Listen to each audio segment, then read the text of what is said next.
Pupunta dito lola niya sa labas. Ngayon? Oo.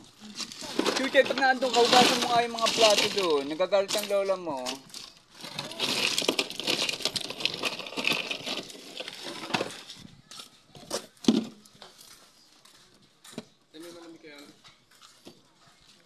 Kumukuha daw kayo ng kanin doon, inyunugas yung plato.